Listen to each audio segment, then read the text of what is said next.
ईरानी सदर इब्राहिम रईसी और दीगर की नमाज जनाजा आज तेहरान में अदा की जाएगी। सुप्रीम लीडर आयतुल्लाह खामनाई नमाज जनाजा पढ़ाएंगे। इब्राहिम रईसी को मशहद में जुमेरात को सुपुर्द खाक किया जाएगा।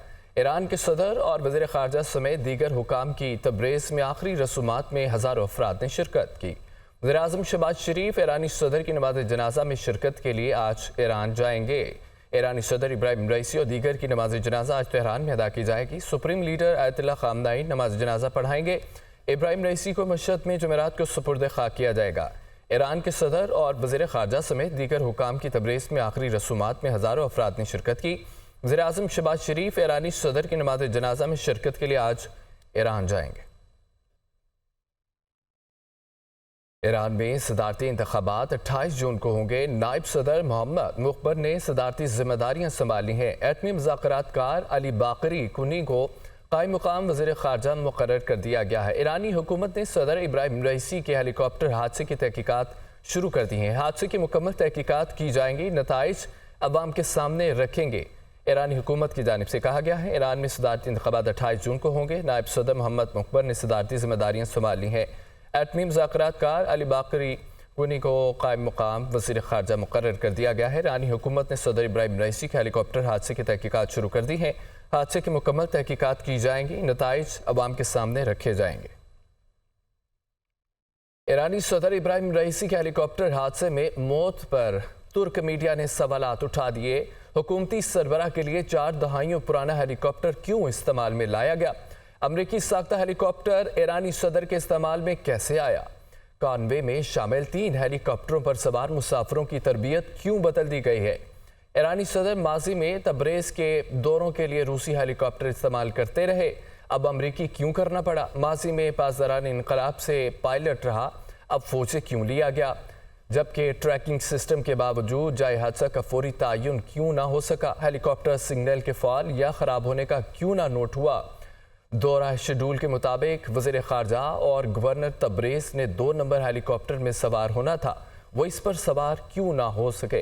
ईरानी सदर इब्राहिम रईसी के हेलीकॉप्टर हादसे में मौत पर तुर्क मीडिया ने सवालात उठा दिए। हुकूमती सरबराह के लिए 4 दहाइयों पुराने हेलीकॉप्टर क्यों इस्तेमाल किया गया? अमरीकी साख्ता हेलीकॉप्टर ईरानी सदर के इस्तेमाल में कैसे आया? कॉन्वे में शामिल 3 हेलीकॉप्टरों पर सवार मुसाफिरों की तरतीब क्यों बदल दी गई? ईरानी सदर माजी में तब्रेज़ के दौरों के लिए रूसी हेलीकॉप्टर इस्तेमाल करते रहे, अब अमरीकी इस्तेमाल क्यों करना पड़ा? माजी में पासदारान इनकलाब से पायलट रहा, अब फौज से क्यों लिया गया? अमरीकी वज़ीर ख़ारजा एंटोनी ब्लिंकन को सेनेट की कमेटी बराए ख़ारजा अमूर में ब्रीफिंग के दौरान हज़ीमत का सामना करना पड़ा। खातून एक्टिविस्ट इंसानी हकूक़ ने अमरीकी वज़ीर ख़ारजा की ब्रीफिंग के दौरान शदीद एहतजाज किया। एंटोनी ब्लिंकन जंगी मुजरिम है, जंगी मुजरिम खातून की ये नारेबाजी थी। अमरीकी वज़ीर ख़ारजा के हाथों पर 40,000 फ़लस्तीनियों के कत्ल का खून है।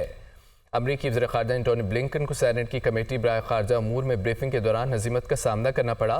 खातून एक्टिविस्ट इंसानी हकूक़ ने अमरीकी वज़ीर ख़ारजा की ब्रीफिंग के दौरान शदीद एहतजाज किया। आलमी अदालत इंसाफ ने नेतन्याहू की गिरफ्तारी के लिए दायर मुकदमे में पेशरफ्त। आलमी सतह पर इजरायली वज़ीर आज़म नेतन्याहू के खिलाफ मजीद घेरा तंग। यूरोपियन मुल्क नॉर्वे का फ़लस्तीनियों के गदा में कत्लेआम और जंगी जराइम के बायस नेतन्याहू की गिरफ्तारी का ऐलान। नॉर्वे के वज़ीर ख़ारजा का कहना है कि अगर आलमी अदालत इंसाफ इजरायली वज़ीर आज़म के वारंट गिरफ्तारी जारी करेगी तो नॉर्वे नेतन्याहू को गिरफ्तार करने का पाबंद है। आलमी अदालत इंसाफ में नेतन्याहू की गिरफ्तारी के लिए दायर मुकदमे में पेशरफ सामने आई है। रहनुमा पीटीआई शिबली फराज का कहना है कि 8 फरवरी को हमारा मैंडेट चुराया गया। पंजाब में आज भी वही फस्तायत का माहौल है। अगर आप लोग सियासी हैं तो हमारा सियासी तौर पर मुकाबला करें। अगर ये जमहूरियत है तो फिर डिक्टेटरशिप क्या होती है? अपने इक़्तिदार के लिए मुल्क को मजीद खाई में ना धकेला जाए। उन्होंने सेनेट इजलास में इजहार ख्याल के दौरान मजीद कहा कि रऊफ हसन पर हमला कोई आम वाक़या नहीं। जब कानून की हुक्मरानी नहीं होगी तो ऐसी नाइंसाफ़ियाँ होती रहेंगी। तहरीक इंसाफ के साथ जो सलूक किया जा रहा है अफसोसनाक है। आईन कानून के बगैर मुल्क नहीं चल सकता। 8 फरवरी को जो इलेक्शंस हुए हैं, जिस तरह से मैंडेट चुराया गया, पंजाब में आज भी वही फस्तायत का माहौल है। आप सियासत में अगर हैं तो सियासी तौर पे मुकाबला करें। हम कैसे इस मुल्क को मजीद गढ़ों में धंसते जा रहे हैं सिर्फ अपने इक़्तिदार के लिए। स्पोक्स पर्सन रऊफ हसन के साथ जो वाकया पेश आया कोई आम वाकया नहीं है, इसकी सिंबॉलिक वैल्यू बहुत बड़ी है। जब कानून की हुक्मरानी नहीं होगी तो ये सारे इस किस्म के वाक़यात उठते रहेंगे, इस किस्म की अगर नाइंसाफियां भी होती रहेंगी।